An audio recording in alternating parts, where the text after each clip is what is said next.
Hi guys, I'm Maxine Game. This is my first video for this channel, very exciting. This video is just going to be about a little bit about me and what this channel is going to be in the future. So this channel is mainly going to be politics. I'm also going to be doing a bit of gaming. I'm doing the Walking Dead series. I'm doing Life is Strange, other games, and if you have any suggestions, leave them in the comments below. I'm also doing a few vlogs and a lot of other nerd stuff in general.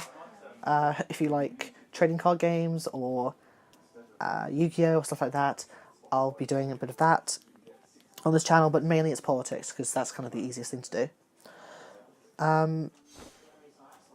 So yeah, I mean, I just want to talk about how my politics has changed since I first got interested in it in 2015, during the election in this country.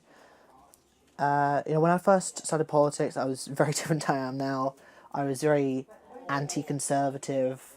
The Conservatives are just racists and sexists and homophobes, blah blah blah, like Hillary Clinton. I was like Hillary Clinton, except effectively. I was very identity politics driven, and I definitely believed that these people are oppressed, these people are oppressed, black people are oppressed, all these different things that I know now aren't true. I used to be a massive fan of statism. I liked Stalin. I liked the Chinese government because of how they regulated things, how they balanced the economy. But obviously I eventually learned that it's very unstable. Look at Russia, it collapsed. Look at China, over 100 million people died. And I think it's something like 400 million abortions have been forcefully performed by the government. Just absolutely outrageous. I was also, ironically, a big fan of Bernie Sanders and TJ Kirk, because I think they were quite quirky. I think they were quite... they had a sort of a liberal sense to them.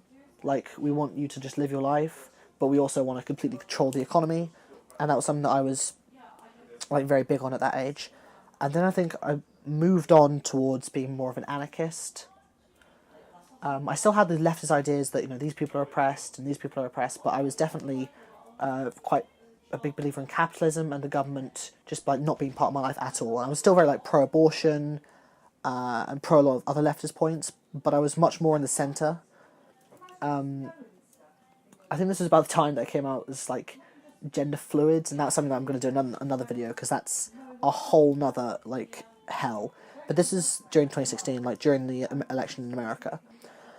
I think because I realised how ridiculous anarchy is and how it would just never work, I became a libertarian. I was still very left wing, but I would consider myself a libertarian, because I did want small government in most ways. I didn't want the government telling me what to do, and that's why I supported candidates like Gary Johnson. I was a big fan of low taxes, like I am now, less regulation, like I am now, fiscal responsibility, like I am now. So not much has changed in that regard, but the social regard has changed massively, and the immigration regard has changed massively. Because if you look at what's happened in places like Sweden, Canada, and even my country, Britain, we can see that mass unfiltered immigration and just letting people do what they want to do has failed tremendously because of multiculturalism and pushing incompatible ideas together. It just doesn't work. So I think it was, when I started listening to people like Milo Yiannopoulos, he made me a conservative effectively. Listening to him, he was very inspirational. I was a big fan of his, and he made me into a massive conservative. But I was still very much a libertarian, because in policy-wise, I think you should still be able to do what you do. As long as you're not hurting someone, and as long as it's not just outright immoral, then I think it's your choice. And I'm not the one to tell you what you can and can't do. But I still believe there is a wrong and a right. Things like teaching 3-year-olds about sex ed, I think that is just outright wrong. I think children transitioning, again, I'm going to do another video on that, is just outright wrong. And I think there has to be a lot of limits on immigration, even though I think immigration is a good thing. This is a very brief video. I'm going to talk in greater detail about all these other things if you like my channel, if you like me on Twitter. But there's one thing I wanted to say in this video, which was what happened to me last year at school. During the 2017 election, I voiced my support for UKIP, which is a party in my country. It's a conservative party. You know, I was talking about things like Islam, feminism, immigration, the EU, and I was just giving my opinions.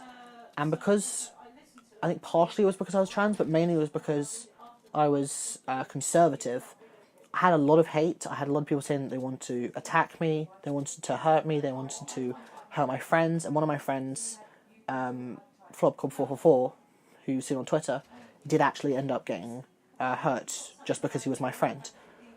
The school had to walk me to play. They had to get teachers to walk me to places, and it was just a very violent response from the left, which I never really would have expected when I was younger.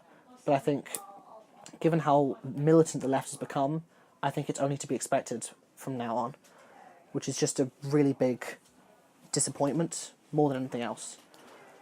I mean, it was something that really upset me, but the school didn't make it better, because what they did is they said to me, "You're upsetting people, you're the one to blame, and therefore we're going to punish you." And they ended up actually threatening to expel me and get the police involved. If you want to hear more, I'll definitely be doing another video on it soon. But that was an experience that I think really shaped me in terms of like an activist or someone who was very vocal about politics, because I think it sort of challenged me to be even more vocal. Because if these people want to silence me, I'm going to come back 10 times louder. Which is why you're definitely going to hear more from me. It's why I'm doing this channel, because I think that a lot of young conservatives don't have a voice, and I just want to be there for them. Because I am very young. I'm only 16. But I definitely want to be there for young conservatives who are struggling, especially in like highly liberal areas like my area. Alright guys, I hope you enjoyed this video. It's really just an introduction video. I'll be doing a lot more videos in the future, talking about, you know, things that have happened to me, as well as just things I believe. A lot of current affairs. Big shout out to Flobcob444. Follow him on YouTube and Twitter, link in the description. He has worked so hard today, trying to get the videos working, especially when our original idea just didn't work. I will be doing, hopefully, another 2 videos this week. One more about politics, one to do with gaming. If you want to support me on Patreon, please do. All the money will be going either towards making better videos for you guys, or towards my transition, which is really important to me. All the money is going to go towards that. So if you can support me on Patreon, even if it's just a cup of coffee, $3 a day, I will definitely shout you out in my videos. Even if it's just one person who sees this video, please support me on Patreon. And fuck it, we've run out of time, guys. If you want to support me on Twitter, link is in the description. And as always, bye guys.